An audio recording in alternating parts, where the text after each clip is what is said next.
Helo na, a croeso i Cwt Tatws yn Tudweiliog, lle dwi heddiw efo Daloni Metcalfe sydd wedi cychwyn busnes ei hun ers rhyw 10 mlynedd yn ôl, dwi'n credu, yn ei chartref yn Tudweiliog. So, croeso Daloni. Diolch i ti, Owain, a croeso i Cwt Tatws. Wel, diolch yn fawr iawn am y gwahoddiad. Ac o flaen y tân. Ac o flaen y tân, ie. So, deitha fi, ti'n byw mewn lle anhygoel. Mae gen ti olygfa trwy ffenast o'n cwan o'r môr. Beth sy'n dda fod yma? Yr awyr iach, sŵn y tonna, y tywod euraidd o dan dy draed ar y traeth. Ia, mae yn braf yma. Yndi, hynod yn ganol gaea pe mae'n oer a'r gwynt yn chwipio, mae'n braf yma. Oce, ti'n ddynas brysur iawn. Mae gen ti'n gorau balansio bob math o bethau. Sut wyt ti'n balansio wneud y gwaith teledu, bod yn mam ac Cwt Tatws hefyd? A peth eraill, mae'n siŵr? Wel, fatha bob mam sydd yn gweithio wrth gwrs, y plant sy'n dod gyntaf. Y teulu, mae yna 5 o blant yma, nhw sy'n dod gyntaf, mae bob dim arall yn gorau gweithio rownd i nhw. O ran y ffilmio, dwi wedi bod yn cyflwyno ffermio hefo'n hyd gyflwynwyr ers blynyddoedd maith bellach, a mae hwnnw'n ffantastig. Mae rhywun yn cael mynd a cyfarfod pobl ddifyr o bob rhan o Gymru ac yn dysgu rhywbeth newydd bob tro. Ac o ran Cwt Tatws, wel, mae hwn wedi bod yn mynd ers tua 10 mlynedd, a mae rhywun ti jyst yn ffeindio y glorian yn mynd i fyny ac i lawr, ti'n weithiau. Dwi'n mychalu'n iawn, weithiau mae'n pethau mynd yn oce, ac da ni ar agor bob dydd, ond dwi'n andros o lwcus, dwi'n cydweithio hefo tîm anhygoel. Felly, dyna sut mae rhywun yn cael y balans, dwi'n meddwl. Mae hyn yn ei gwahaniaeth mawr, ddi. Dwi'n gweld chdi o gwmpas a defnyddio'r cyfryngau cymdeithasol. Dwi'n cael dy stori di fyny ar Facebook, a mae'n neis gweld beth sgyn ti.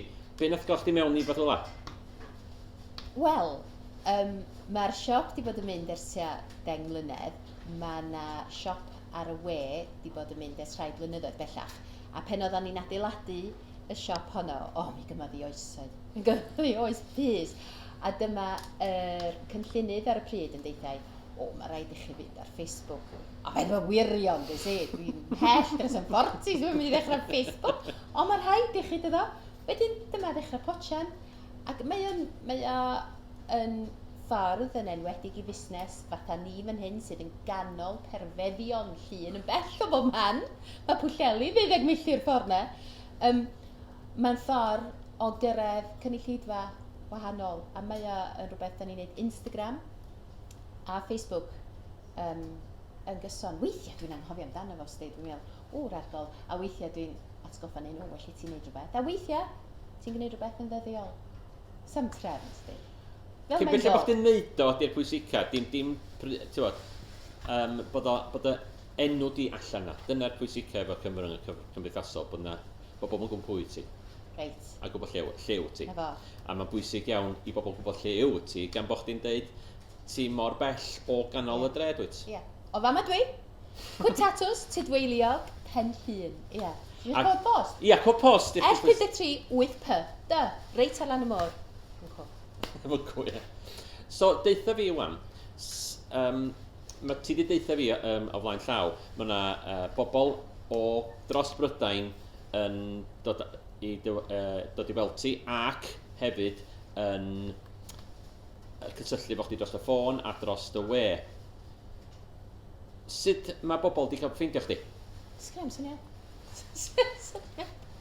Oedden ni'n andros o lwcus yma'r gefnogaeth leol, a pen dwi'n deud lleol, Pen Llun, draw i Ddyffryn Conwy, Ddyffryn Clwyd, Sir Fôn, ac i'r canolbarth, a Cymru gyfan, dweud y gwir, da ni'n cael cefnogaeth wych.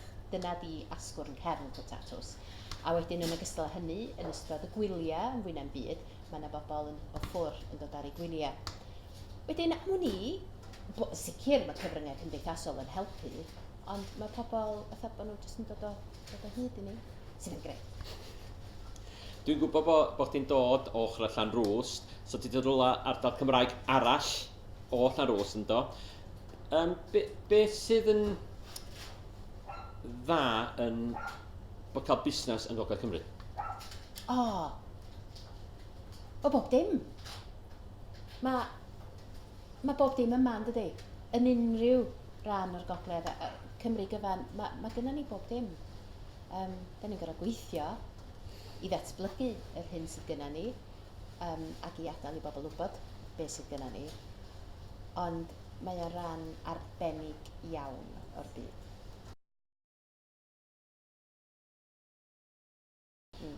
Rhoi gyfle i chdi wan mynd yn ôl rhai flynyddoedd. Fys yna rhywbeth sa'ch chi'n newid? Arogl oes, mae'n siŵr. Mae yna bethau sy'n ei newid yn ddyddiol. Oes, na, mae rhywun yn dal i ddysgu. Bob awr, bob diwrnod. A dysgu wirioneddol achos o gynnau ddim profiad busnes o gwbl. A ti'n dysgu bob dydd, beth sy'n gweithio, beth sy'n ddim, sut i wneud pethau, sut i beidio gwneud pethau. Mae'n rhan o'r hwyl yn dydi. Oes mae'n rhan o bethau sy'n ei newid. Ond na fo, ni wyr hapusrwydd am yfory ac nid oes gan o ddoe, maen nhw'n dweud, ynddo? A hefyd, Mae ddoe di bod. Mae ddoe di bod ni. Yndi. A mae ddoe wedi creu ni'n dau i beth da ni wan. Dwi'n gwybod ti'n am beth da. Diolch yn fawr enni ti. Croeso tad. Diolch yn fawr.